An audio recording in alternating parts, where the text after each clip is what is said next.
Merry Christmas! Meron din ba kayong family reunion tuwing Pasko? At tignan nyo naman kung gaano kaganda dito sa place na to. Yung masaya kayong sama-sama at kumpleto ang pamilya. Hello mga moms! Ito nga pala yung outfit check natin. Papunta na nga pala kami dito sa Maynang. Dito kasi gaganapin yung family reunion namin. Family Ong, Family Dison, and Family Panlikan. Yearly na namin ginagawa ito. Nagbubunatan din kami kung anong kulay yung isusuot naming damit. Dahil nga kami yung host ngayon, kaya naman magkukulay white kami. Di-remote na nga pala yung gate nila Auntie Ethel. Hindi ka talaga makakapasok. Akala pa namin sensor siya. Ilang beses ko pa mo siyang tinulak-tulak din. Tuwing nagre-reunion kami, sagot namin yung pagkain. Syempre, may mga palaro din at paraffol. So, ginawa namin, share din kaming magkakapamilya. Host nga pala kami pero na-late kami. Kaya naman pagdating ko dito, nag-i-start na si mama. Syempre, hindi mawawala ang family picture. Tanging magiging alaala kapag matanda na tayo. Eto na lang kasing mababalikan natin yung mga family picture. At hindi nating makakalimutan yung memories. Eto na nga pala lahat kaming magpipinsan na babae. Kulang pa kami dito, wala pa yung kapatid ko, wala pa din si Ate Ann. At wala pa din yung pinsan ko kay Auntie Oben. Ginawa ko nga, niyaya ko na dito yung asawa ko at mga anak ko. Para nga may mga picture kami na remembrance. Syempre, hindi mawawala ito dahil balagi strict na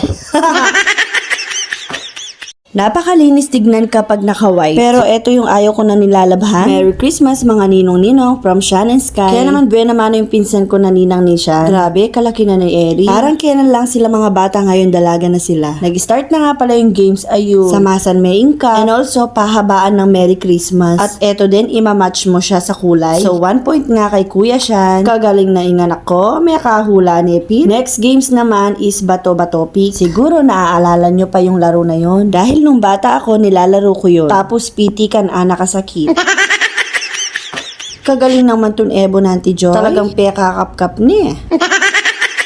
Next games para sa mga lalaki, saluhin mo ang ebon ko. Hay, sa wakas din nangyari ni Auntie Oben. Kanya man na ing lengguan eh. Favorite niya din is kayang pong siyan ing hipu at barbecue chicken. And also, sotanghon. Lawen nyo lang kanyan, ngeni pula-pula ilakin. Kaya tutuki makaluklok na lamo kaya sulok. Tsaka la pa maramari. Pero ngeni talagang mga likot la pa. Okay mo yan, importante, alalang masakit. I love you. Syempre, pa'y talwi kuwan. Flex kaya pa ing bagong ribbon. Ala, dyan, sino ka dyan?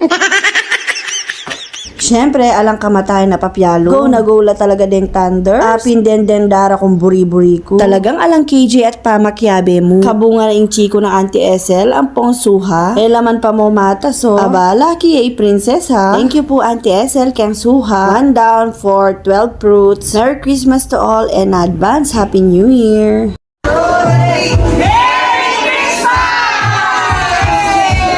Talaga namang masarap sa pakiramdam yung nagbibigay. Lalo na kung meron ka din namang ibibigay. Yung dating batang naghihintay lang na mabigyan.